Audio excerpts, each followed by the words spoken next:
Nesta semana foi votada a regulamentação da reforma tributária, mais especificamente aquele item do projeto que regulamenta o comitê gestor, né, dos impostos únicos.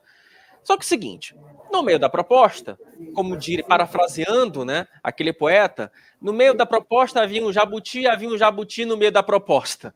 E o jabuti no meio da proposta era a taxação das grandes fortunas. O que aconteceu? Era uma proposta do PSOL, o PSOL tentou emplacar, não conseguiu porque ela foi derrotada por 262 votos contra 136. Ou seja, meu caro, no final das contas, a esquerda mais uma vez foi derrotada na Câmara em uma pauta que é muito a cara da esquerda. Ou seja, mostrando que o Brasil, que a Câmara, pelo menos em alguns momentos, ainda tem alguma sensibilidade. Meu caro, o PSOL e os membros do PSOL, eles não têm autocrítica, eles não entendem o meio ambiente onde eles estão inseridos.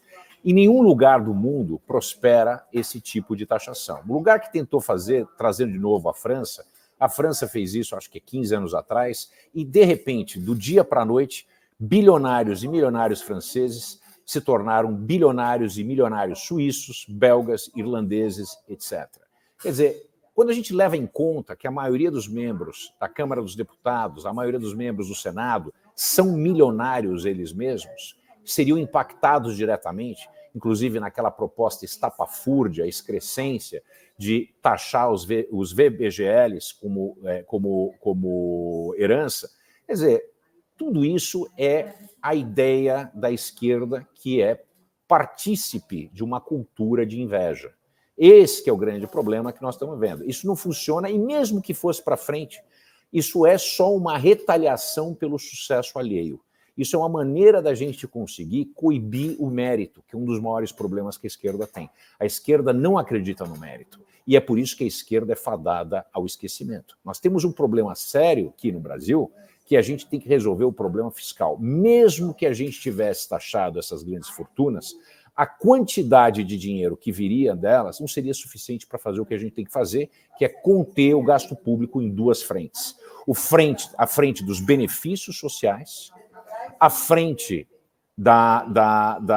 isso do lado social, né? Benefício social, e a frente da seguridade pública, e principalmente a questão do INSS. E à frente dos benefícios fiscais para as empresas. Enquanto a gente não pular de cabeça nessas duas piscinas e cortar os 600 bilhões de reais que nós gastamos, né, abrimos mão de receita para incentivar indústrias que a gente nunca fez sequer um estudo para entender se tem efeito positivo na geração de empregos, se existe alguma necessidade dessas empresas, de fato, serem protegidas contra a concorrência, uma série de pontos como esse. E, pelo outro lado, a questão que nós temos uma diversidade, uma pluralidade de benefícios, incluindo as pensões, que são associadas ao salário mínimo, né? São pessoas que recebem transferências de renda, essas pessoas não são mais membros produtivos da sociedade, estão sendo remunerados acima da perda da inflação, o que é totalmente incoerente.